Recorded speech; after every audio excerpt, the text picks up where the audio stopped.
Amora Diallo made a frantic call to the police one rainy evening, reporting her 5-year-old daughter, Leila, missing. She claimed to have come home from work only to find Leila gone. The police arrived quickly, but Amora's demeanor raised eyebrows. She seemed too calm, her voice detached as she recounted the day's events.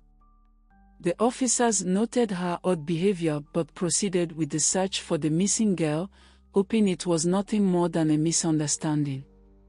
Detective Jumo Paul sat down with Amora to gather more details.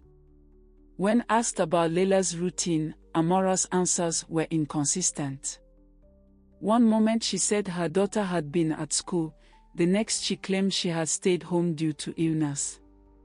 Her timeline of the day was blurry, and the more she spoke, the more Detective Paul's suspicions grew. Something about her story didn't add up. Neighbors began talking. A woman named Osita mentioned how she rarely saw Leila outside. "I can't remember the last time I saw that little girl," Osita said with concern. Another neighbor, Namdi, commented on the strange noises he'd sometimes hear from Amora's apartment, loud thuds followed by silence. No one had wanted to interfere, but now they wondered if they should have. Amora's behavior became increasingly strange. She showed little emotion during the interviews, barely shedding a tear when asked about Leila. Instead of joining the search efforts, she stayed home, claiming she needed rest. It wasn't the reaction of a distraught mother, and the police noticed. Something was terribly wrong. Detectives decided to investigate further. They obtained a warrant to search Amora's home. Upon entering, they were met with a sight that shocked even the seasoned officers. The house was in disarray, clothes and trash scattered everywhere, with a faint odor that hinted at neglect. They found items belonging to Leila thrown haphazardly in the garbage. This was no ordinary disappearance. In the backseat of Amora's car, investigators found something disturbing: cleaning supplies, along with traces of what appeared to be suspicious stains. Though small, these findings hinted at a more sinister story unfolding. As the investigation deepened, Detective Paul's instincts told him there was more to Leila's disappearance than a simple case of a lost child. Amora continued to act distant, as though the situation wasn't her primary concern.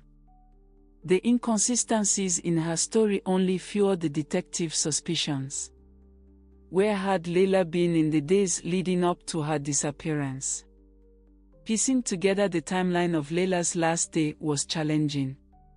Surveillance footage from nearby shops showed Amora walking alone. When questioned, Amora claimed that Leila had been sick and left home to rest, but there were no signs of her being seen anywhere after that day. Witnesses couldn't recall seeing the little girl for weeks. This left the police wondering, how long had Leila really been missing? Social workers who had visited Amora's home in the past shared unsettling information. They reported that the house had been dirty during previous visits, but nothing severe enough to warrant immediate intervention. However, they admitted that Amora had appeared overwhelmed and withdrawn. Now, with Leila gone, they feared their assessments had been tragically wrong. As days passed without any significant leads, Amora became more withdrawn. She refused to participate in searches for her daughter, choosing instead to stay at home or avoid calls altogether. Detectives tried reaching out to her, but she barely spoke and only responded in brief, vague answers. Her silence was deafening, and it became clear to everyone that something dark was hidden beneath the surface. It was a week into the investigation when Detective Paul received a tip that would change everything. A nearby resident, Adisa, mentioned seeing Amora driving late at night a few days before Leila's disappearance. She had been heading toward the outskirts of town, far from any place she was known to frequent. It was a curious detail that Paul couldn't ignore. Where had she gone that night? With this new information, the police expanded their search beyond Amora's neighborhood. They focused on rural areas outside the city, hoping to find a clue that would lead them to Leila. The investigation intensified, with search parties combing through forests and abandoned buildings. Yet, the longer the search dragged on, the more ominous the situation felt. As officers continued to search Amora's home for any signs of Leila, they uncovered a hidden journal. The pages were filled with disturbing entries, accounts of Amora's frustrations with motherhood, her feelings of isolation, and even dark thoughts about Leila. While none of the entries provided direct evidence, they painted a bleak picture of a mother struggling to cope. It added to the mounting suspicion that Leila's disappearance was no accident. The night was still when the police received a call. A body had been found in a remote area, partially hidden under a pile of leaves.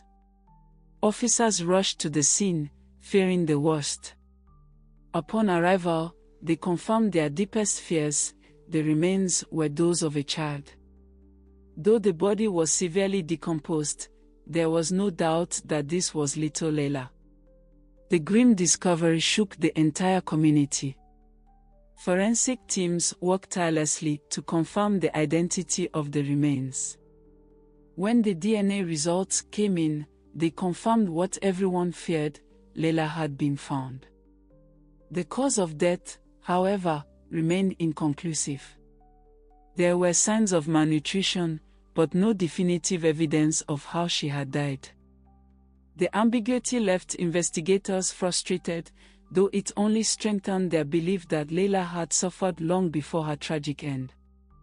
With Leila's remains identified, the police had enough evidence to arrest Amora. On the day of her arrest, she remained eerily calm, showing no signs of panic or grief. The community watched in shock as the mother was led away in handcuffs. Many had hoped that Leila would be found alive, but this grim conclusion left everyone haunted by the unanswered questions that remained. Amora was officially charged with second-degree murder and child neglect. Prosecutors were determined to make sure she faced the full weight of the law, even though the exact cause of Leila's death remained unclear. The case drew national attention, and many were horrified by the details emerging about the neglect and emotional detachment Amora had shown. Despite her calm demeanor, it became increasingly clear that there was a dark side to this mother's story. The courtroom was packed as Amora's trial began.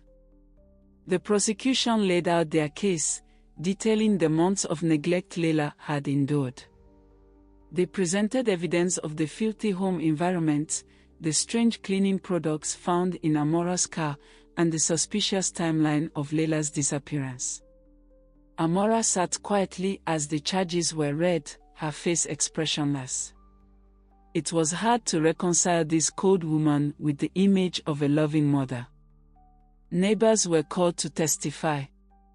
Osita and Namdi shared their concerns about the odd behaviors they had witnessed leading up to Leila's disappearance.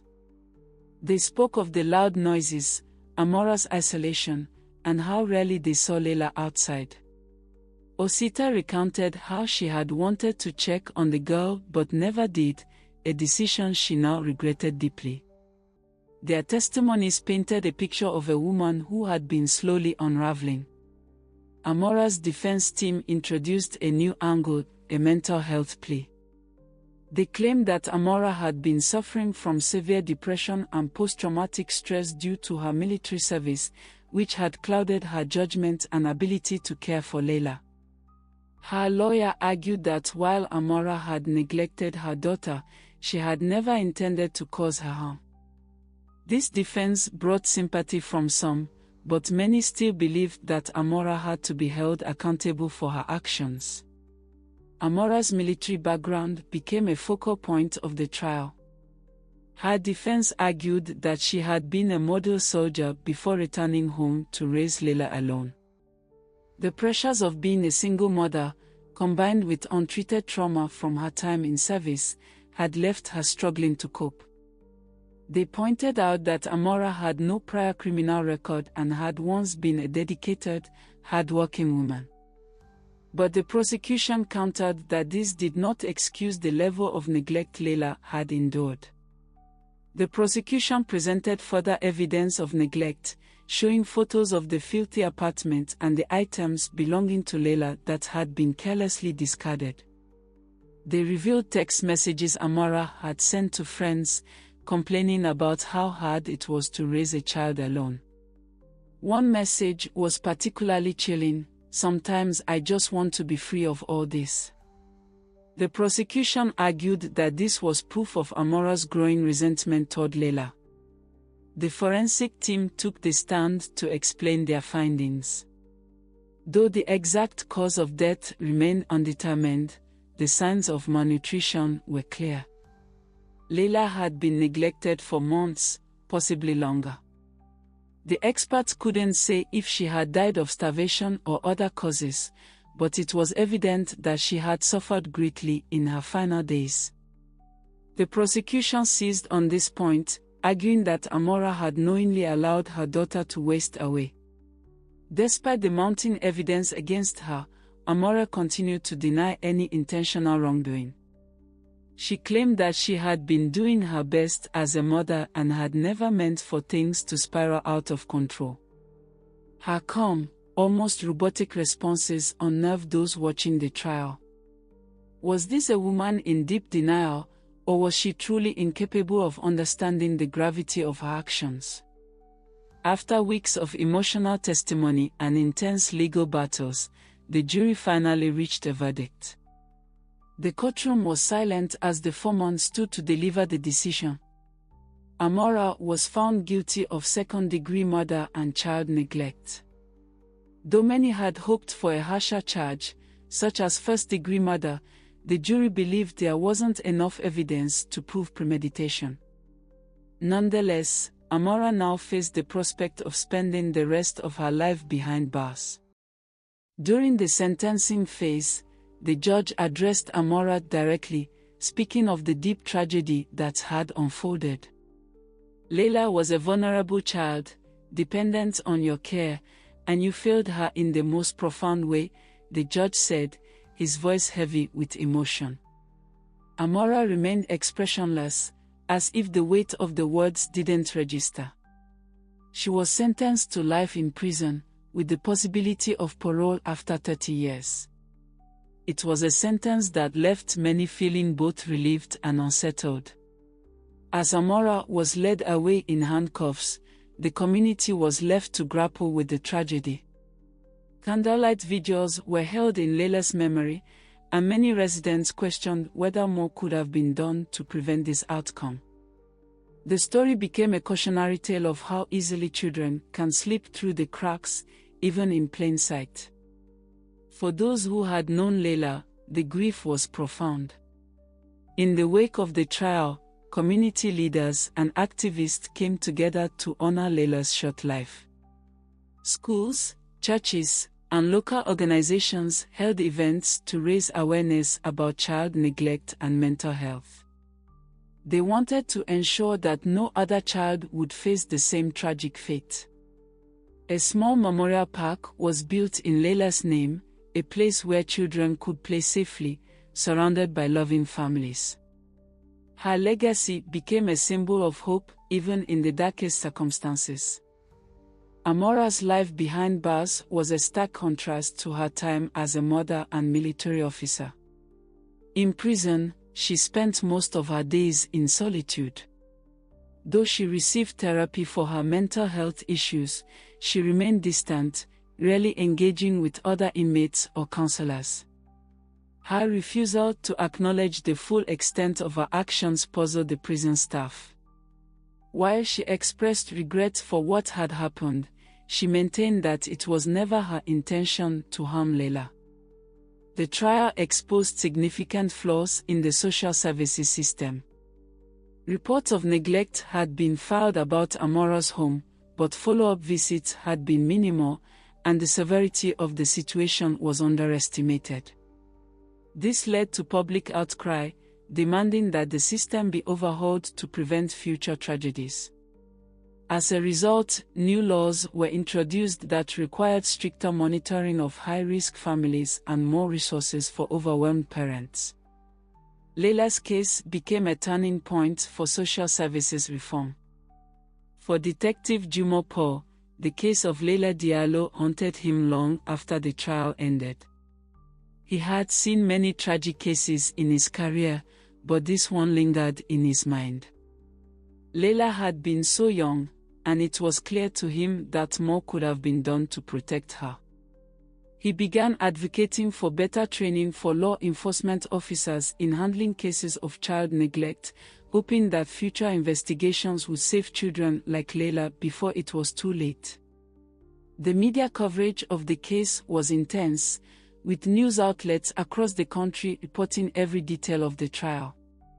While some journalists focused on the tragedy of Leila's death, others delved into Amora's personal life, painting her as either a cold-hearted villain or a deeply troubled woman. The sensationalism of the story sparked debates about how mothers, particularly single mothers, are often judged more harshly in the public eye. Some argued that society's pressure on women like Amora had contributed to her breakdown. Throughout the entire ordeal, one question remained unanswered: where was Leila's father? He had never come forward during the search, the trial, or even after Leila's death. Some speculated that he had abandoned Amora and Leila years ago, while others believed he may not have known about Leila's existence. The absence of Leila's father left a void in the story, a missing piece that only deepened the mystery surrounding her short life. Leila's case prompted important conversations about mental health, particularly among parents struggling to balance their responsibilities with personal challenges. Amora's defense team had argued that her untreated depression and trauma had led to her inability to care for Leila properly. While this defense did not absolve her of guilt, it shed light on the lack of mental health support available to mothers like Amora. Communities began discussing the importance of providing accessible therapy and counseling to parents before tragedies occurred. A year after Amora's sentencing, child welfare agencies across the country implemented new policies aimed at preventing cases like Leila's from slipping through the cracks. These reforms included more frequent home visits for families flagged as high risk, better training for social workers, and partnerships with mental health professionals to identify parents in need of support. Leila's story became a catalyst for positive change, saving countless children from suffering the same fate. Osita, the neighbor who had spoken up during the trial, was left with a deep sense of guilt. She couldn't shake the feeling that she had failed Leila by not intervening sooner. Though her testimony had been crucial in convicting Amora, Osita often replayed the events in her mind, wondering if a different decision on her part could have saved the child. To cope, Osita began volunteering with child advocacy groups, dedicating herself to helping vulnerable children in her community. At Leila's school, her absence left a painful mark. Teachers and classmates who had known her struggled to understand how such a tragedy could happen. The school held a special assembly to honor her memory, and counselors were brought in to help the children process their grief. It was a difficult time for everyone, but it also led to important conversations about child safety, bullying, and mental health within the school environment. In the months following the trial, public opinion on Amora remained divided. Some believed that she had been unfairly demonized, arguing that her mental health struggles should have been addressed before they led to tragedy. Others saw her as an example of a mother who had willfully neglected her child, and they felt justice had been served. The debate over Amora's culpability mirrored larger societal discussions about personal responsibility versus systemic failure. In prison, Amora was required to attend regular counseling sessions.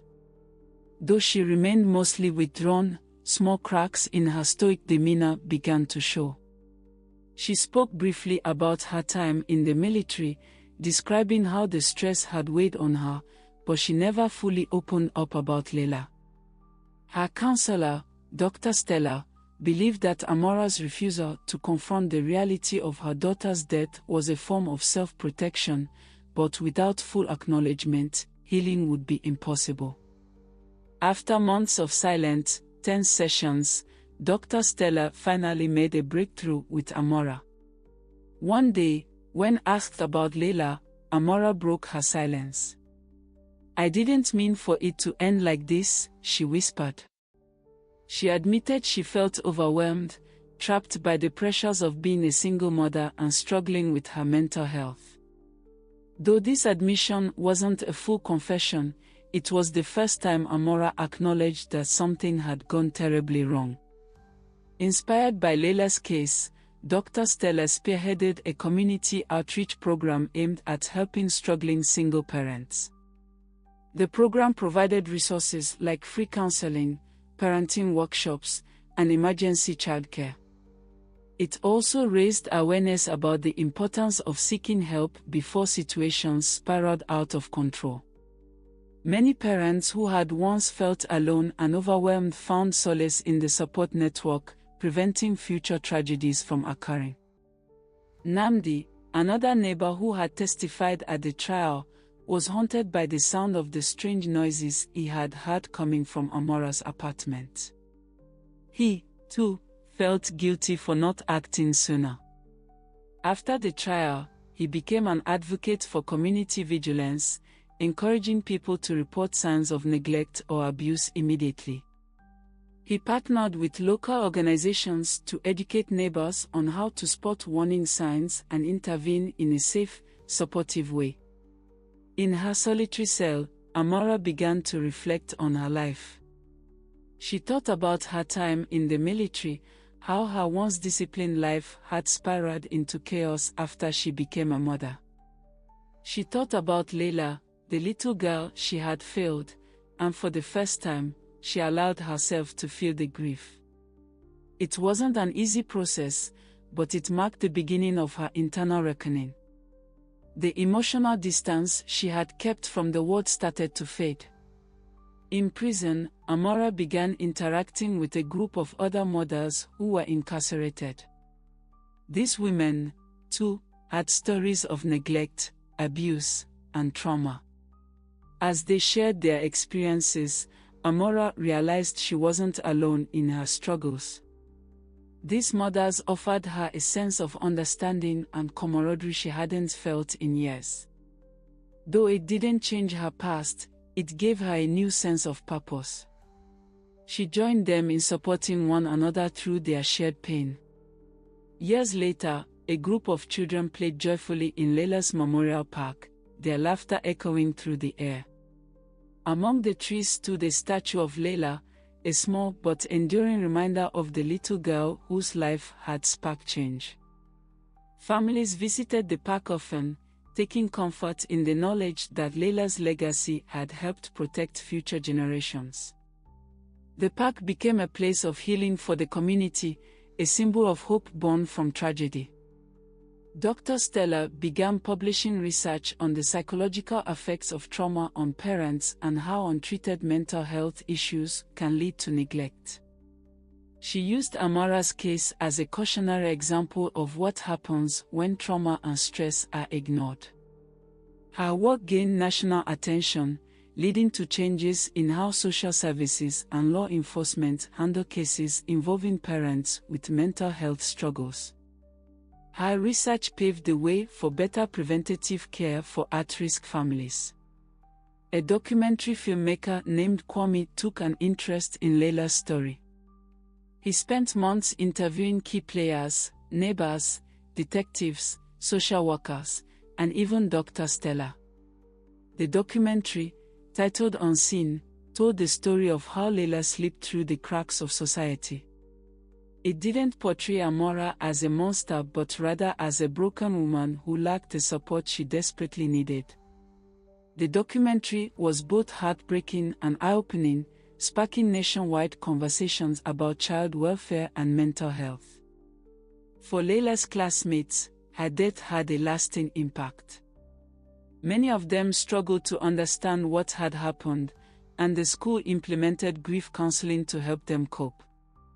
Over time, the school developed a child advocacy program where students could anonymously report concerns about their peers. The initiative empowered children to speak up and ensured that any signs of neglect or abuse were immediately addressed. Layla's classmates grew up with a heightened sense of responsibility toward one another. Years after the case, Detective Jumo Paul retired from the police force. Layla's case had been one of the hardest of his career, and he never stopped thinking about the little girl he had tried so hard to find. In retirement, he continued to work with child advocacy groups, sharing his expertise with younger detectives. He felt that every child deserved a fighting chance, and he dedicated his remaining years to making sure that happened. As the years passed, Layla's story continued to inspire national conversations about child neglect and the responsibilities of parents, communities, and institutions. Lawmakers used her case as an example to push for reforms in child welfare laws, ensuring that neglect cases were given the attention they deserved.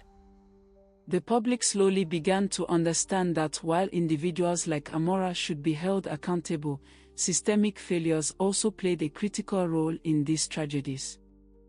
In prison, Amora began writing letters to Layla. Though her daughter was gone, these letters served as a way for Amora to confront her guilt and grief. She wrote about her regrets, her sorrow, and the love she had been unable to express properly. She knew Layla would never read these letters, but the act of writing helped her process her emotions and come to terms with her actions. Over time, the letters became more of an apology to herself than to anyone else. Osita, the neighbor who had testified, took her advocacy work to a national level. She began speaking at conferences about the importance of community involvement in child welfare. "It's not just about seeing something, it's about acting," she said in one speech. Her words resonated with people across the country, and she became a powerful voice in the movement to prevent child neglect. Her work became her way of honoring Layla's memory. Amora's time with the mothers in prison led her to create a support group within the facility. They met weekly to discuss their struggles and offer emotional support. The group became a safe space for these women to confront their guilt and trauma. While they couldn't undo their past mistakes, they worked toward personal healing. Amora found solace in helping others, a small but significant way of atoning for what had happened to Layla. Healing in the community took time. Many people who had been touched by Layla's story continued to reflect on what they could have done differently. Over time, the guilt and sorrow were replaced by action. People became more vigilant, more involved, and more compassionate towards struggling families. Though the pain of Layla's death never fully disappeared, her memory became a catalyst for positive change. In the center of the memorial park, a tree was planted in Layla's honor. Each year on the anniversary of her death, families gathered to hang ribbons on the tree's branches. The colorful ribbons represented children who had been saved through the efforts inspired by Layla's story.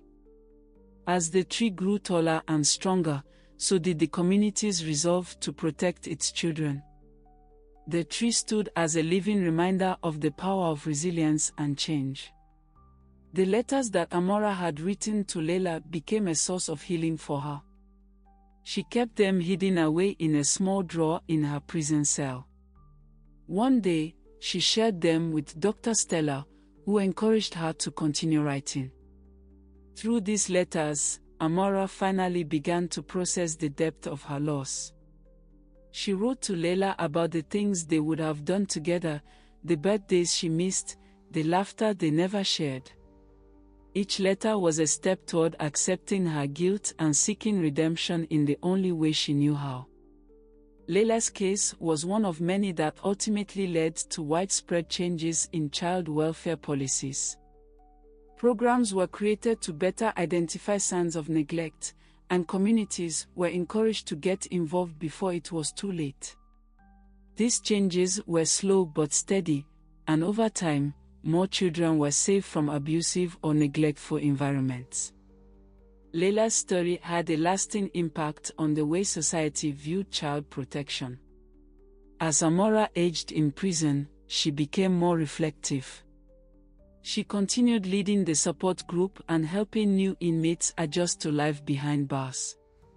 Though she knew she could never undo the harm she had caused, she saw peace in small acts of kindness.